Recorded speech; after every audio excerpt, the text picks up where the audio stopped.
નમસ્કાર ગુજરાત। આજના મુખ્ય સમાચારોમાં આપણે જાણીશું કે 16મા હપ્તાને લઈને મહત્વની જાહેરાત તેમજ માર્ગ પરિવહન મંત્રાલયે આપ્યા રાહતના સમાચાર। તો આ યોજનાથી ખેડૂતોની આવકમાં થશે વધારો તેમજ જો ભૂલથી પણ ઘરમાં ન લાવતા આ છોડ તો 5 મહિલા ખેડૂતને અપાશે પદ્મશ્રી તેમજ પશુપાલકો માટે ખુશખબર। તો મકાઈના વાવેતર કરનાર ખેડૂતો માટે આવ્યા રાહતના સમાચાર તેમજ રાયડાના પાકને નુકસાન તો અશ્વગંધાની ખેતી આર્થિક રીતે બનાવશે સદ્ધર તેમજ પાકું ઘર બનાવવા માટે સહાય। તો પાક વીમાને લઈને ગંભીરતા તેમજ 16મા હપ્તાને લઈને ઈ-કેવાયસી। તો જાણીશું આજના સૌથી મોટા ખેડૂત સમાચાર આ વિડીયોની અંદર। મિત્રો દરેક માહિતી જણાવવું એ પહેલા ગુજરાતના દરેક મિત્રો આ પરોઢ યુટ્યુબ ચેનલમાં જે નવા છે તે બધાને મારી વિનંતી છે કે અત્યારે જ સબસ્ક્રાઇબ કરો અમારી પરોઢ યુટ્યુબ ચેનલ, જેથી કરીને આજના જે કામના અને મહત્વના સમાચાર છે એ આ ચેનલના માધ્યમથી તમને મળી જાય। તો જોઈએ સૌપ્રથમ મોટી ખબરમાં। તો મિત્રો 16મા હપ્તાને લઈને મહત્વની જાહેરાત સામે આવી છે।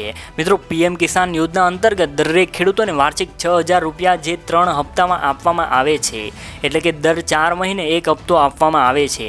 અત્યાર સુધી તેના 15 હપ્તા અપાઈ ચૂક્યા છે, પરંતુ 16મા હપ્તાને લઈને મોટી જાહેરાત એવી કરવામાં આવી છે કે આ 16મો હપ્તો આ મહિનાના અંત સુધીમાં એટલે કે ફેબ્રુઆરીના અંત સુધીમાં તમારા ખાતામાં જમા થઈ જશે। પરંતુ આ હપ્તો ત્યારે જ જમા થશે કે જ્યારે ખેડૂતોએ ઈ-કેવાયસી કર્યું હશે।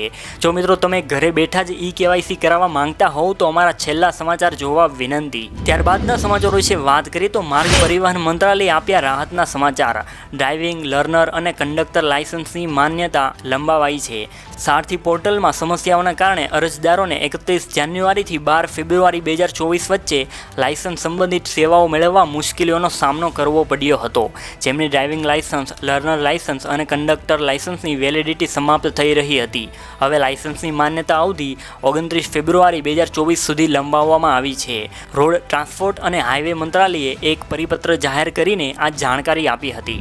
ત્યારબાદના સમાચારો વિશે વાત કરીએ તો પીએમ કુસુમ યોજના। પીએમ કુસુમ યોજના સોલાર પંપથી ખેડૂતોની આવકમાં કરશે વધારો।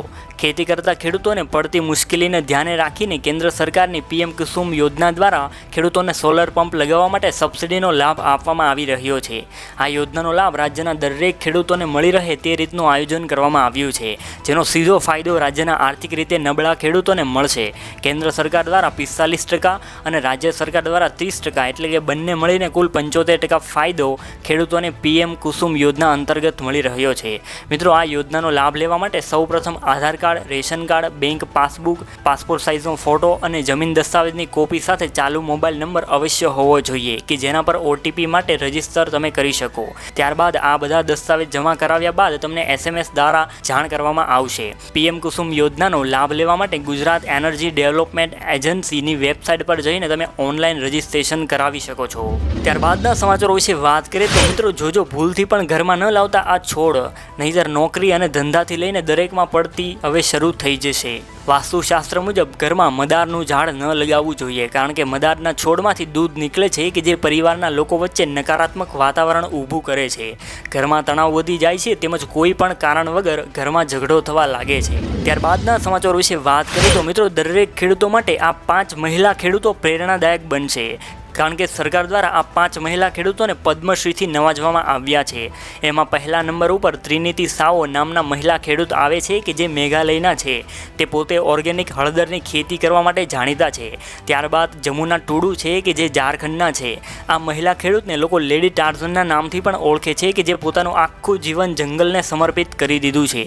ત્યારબાદ રાહીબાઈ સોમા પોપેરે મહિલા ખેડૂત છે કે જેને ભારતના બીજ માતા તરીકે ઓળખવામાં આવે છે। આ મહારાષ્ટ્રના રહેવાસી છે, પોતાના ઘરે દેશી બિયારણ સાચવીને બીજ બેંક બનાવી છે। ત્યારબાદ અમરજીત કૌર મહિલા ખેડૂત છે કે જે હરિયાણાના રહેવાસી છે।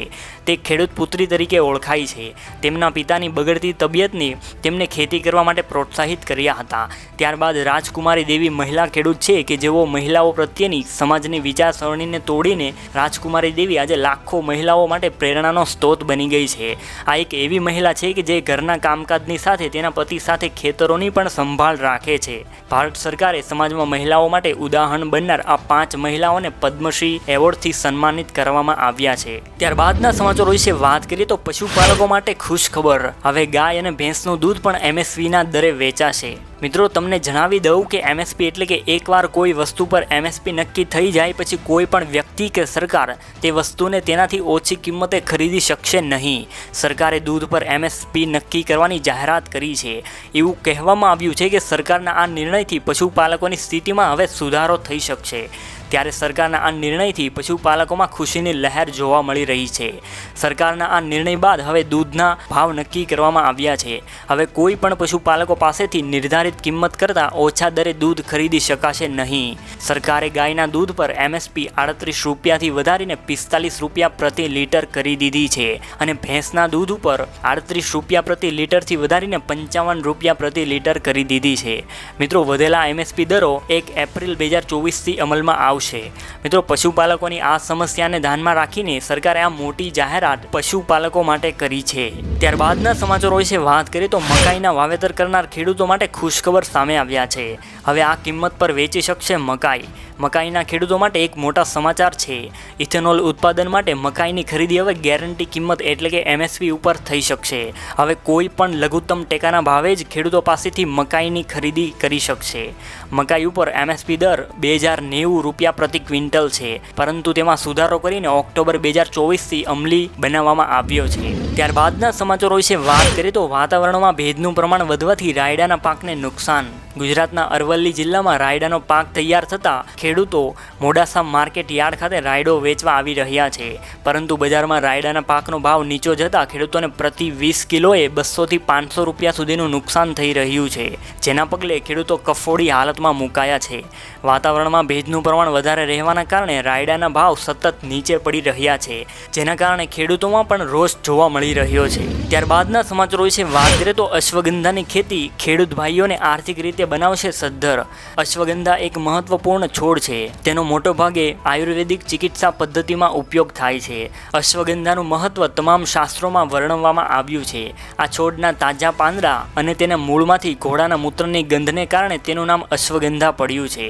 અશ્વગંધાની ખેતી કરીને ખેડૂતો તેના ખર્ચ કરતાં લગભગ 2 થી 3 ગણો નફો મેળવી શકે છે. અશ્વગંધા પાક ઉપર કુદરતી આફતનું જોખમ અન્ય પાકોની સરખામણી કરતાં સાવ ઓછું હોય છે. જુલાઈથી સપ્ટેમ્બર મહિનો તેના વાવણી માટેનો યોગ્ય સમય માનવામાં આવે છે. તેના મૂળ, પાંદડા, ફળ અને બીજ દવા તરીકે વપરાય છે. ત્યારબાદના સમાચારો વિશે વાત કરીએ તો પાકું ઘર બનાવવા માટે સહાય. જી હા મિત્રો, પ્રધાનમંત્રી આવાસ યોજના હેઠળ પ્રધાનમંત્રી ગ્રામીણ આવાસ યોજના જે 2021માં ચાલુ થઈ હતી, જે હાલમાં પણ હજી ચાલુ જ છે, કે જેમાં કેન્દ્ર સરકાર સપાટ જમીન ઉપર પાકું મકાન બનાવવા માટે 1,20,000ની નાણાકીય સહાય પૂરી પાડે છે અને ડુંગરાળ વિસ્તારમાં પાકા મકાનો બનાવવા માટે 1,30,000ની નાણાકીય સહાય પૂરી પાડે છે. આ સિવાય મિત્રો 90 માનવ દિવસની મનરેગા હેઠળ રોજગારીની સહાય રૂપે 17,280 પણ રૂપિયા આપવામાં આવે છે. આ ઉપરાંત મિત્રો 12,000 રૂપિયાની સહાય જે છે એ શૌચાલય બાંધવા માટે પણ આપે છે. આમ કુલ 1.5 લાખ એટલે કે 1.5 લાખ રૂપિયા જેટલી સહાય જે છે એ સરકાર આપણને આપી રહી છે. તો જે પણ ગરીબ લોકોને અથવા તો નાના માણસોને આ રીતની કોઈ પણ સહાય મેળવવી હોય તો આ યોજનાના ફોર્મ ભરીને સહાય મેળવી શકો છો. મિત્રો, આ સમાચારને લઈને એક લાઇક તો જરૂર બને, કેમ કે તમારી એક લાઇક મારું મોટિવેશન પણ બની શકે છે. ત્યારબાદના સમાચારો વિશે વાત કરીએ તો ગુજરાત કિસાન કોંગ્રેસના ચેરમેન પાલભાઈ આંબલિયાએ દિલ્હીમાં ચાલી રહેલા ખેડૂત આંદોલન વચ્ચે ગુજરાતના ખેડૂતોને પાક વીમો અને જમીનના માપણીના મુદ્દે લડત માટે આગળ આવવા અપીલ કરી છે અને સૌરાષ્ટ્રના દરેક ગામનો 10 થી 15 કરોડનો પાક વીમો ખવાઈ ગયો હોવાનો આક્ષેપ કર્યો છે. આપણી ખેડૂતોની અજ્ઞાનતા તથા નાત જાત ધર્મ પક્ષોમાં વહેંચાઈ જવાની નીતિ છે. ગુજરાતના ખેડૂતોના પાક અને જમીન માપણીના મુદ્દે લડત માટે આગળ આવવા માટે અપીલ કરી છે અને સૌરાષ્ટ્રના દરેક ગામમાં ઓછામાં ઓછો રૂપિયા 10 થી 15 કરોડનો પાક વીમો ખવાઈ ગયો હોવાનો આક્ષેપ કર્યો છે. ત્યારબાદના છેલ્લા સમાચારો વિશે વાત કરીએ તો મિત્રો 16મો હપ્તો કેવી રીતે મેળવવો, PM કિસાન eKYC ઓનલાઈન કેવી રીતે કરવું, ચાલો જોઈએ તો આજના આ વિડીયોની અંદર. સૌપ્રથમ મોબાઈલમાં ગૂગલ ખોલીને PM કિસાન ટાઈપ કરો. હવે આમાં PM કિસાન પોર્ટલની ઓફિશિયલ વેબસાઇટ ખુલશે. તેમાં ફાર્મર કોર્નરમાં જઈને eKYC મેનુ ઉપર તમારે ક્લિક કરવાનું રહેશે મિત્રો, જેમાં OTP બેઝ eKYC તમે કરી શકો છો. જે ખેડૂતનું PM eKYC કરવાનું હોય તેનો આધાર નંબર નાખીને સર્ચ બટન ઉપર તમારે ક્લિક કરવાનું રહેશે. ત્યારબાદ મિત્રો પોતાના આધાર કાર્ડમાં જે મોબાઈલ નંબર રજિસ્ટર હોય તે નાખવાનો રહેશે, કે જેમાં આધાર કાર્ડ રજિસ્ટર મોબાઈલ નંબર નાખ્યા બાદ ગેટ મોબાઈલ OTP ઉપર તમારે ક્લિક કરવાનું રહેશે. ત્યારબાદ OTP આવશે કે જેને દાખલ કરવાનું રહેશે, જે દાખલ કરીને તમારે સબમિટ બટન ઉપર ક્લિક કરવાનું રહેશે. પછી છેલ્લે મિત્રો eKYC ઇઝ સક્સેસફુલી સબમિટેડ એવો મેસેજ તમને તમારા ફોનમાં આવશે, કે જે મિત્રો સફળતાપૂર્વક eKYC થઈ ગયું છે તેમ તમને જણાવશે. તો મિત્રો આજના સમાચારોમાં બસ આટલું જ. તો મળીએ કાલે નવા સમાચાર સાથે. ધન્યવાદ.